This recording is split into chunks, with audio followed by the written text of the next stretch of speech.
exceeded their expectations on how many people are coming over to watch the fights. And obviously the White House fight will blow it out of the water. Well, you made the announcements tonight that everybody's been waiting on. I guess talk about how you decided on Ilia Topuria and Justin Gaethje of getting that honor of main eventing this, historic event. Yeah, so basically what we did is the matchmakers went out and put together, started talking to everybody, seeing what fights were possible, and then came back to me, and I chose the card. Nice. Interim title fight at heavyweight with Alex Bejeda and Cyril Gane. I guess reading into that, does that mean there's really no update on when Tom Aspinall will be back? And have you checked in with Eddie Hearn, I guess, an update? Yeah, Tom, obviously won't be ready for the White House fight, so that's why it's an interim title fight. Nice. Can you share with us what the fight was that fell out? It's not important. Fair enough.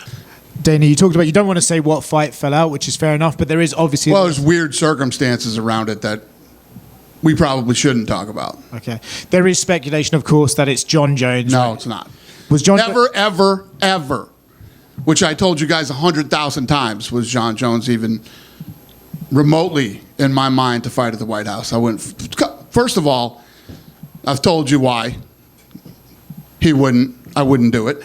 And number two, some guy with, meta glasses on filmed him talking about his hips, that his hips are so bad. And I don't know if you guys saw that flag football game where he can barely run. Jon Jones he retired because of his hips. He's got arthritis in his hips. Apparently he's been, doctors say he should have hip replacement. So okay.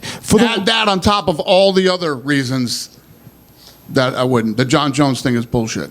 Okay. I'm not saying they weren't talking to Jon Jones and that Jon Jones wasn't interested in the fight. And what was even crazier is Jon Jones came out and was like, I'm in negotiations right now for the White House fight, after I had already sent a text to his lawyer saying, never going to happen ever. Is it fair to say then Jon Jones is retired and this is the end of his time? Yes. Okay. Very fair. For the White House card, have you decided yet? Is it still in the works? How much is Paramount Plus? If there's CBS portions, what are we looking at for the broadcast itself? Well, we got a lot of the logistics done. We went out there and presented it to the president and his team, and now we'll get into all of that stuff. Still so much work to do for this fight. Literally, Craig Borsari, head of production, this is all he works on now. Nothing else till it's over. Yeah. You said to Joe Rogan earlier that actually this card was not as easy as you thought to build. You obviously aren't going to tell us the fight that fell out, but is this one of those things that we'll never find out, that behind the scenes there was a lot of crazy shit going on with making this card, and we'll one day find out that it was actually insane? There's crazy shit with making every card in this business. This is a very hard business to be in and run. I mean, on a day-to-day basis. It's like a soap opera here every day. But yeah, this was a fun one.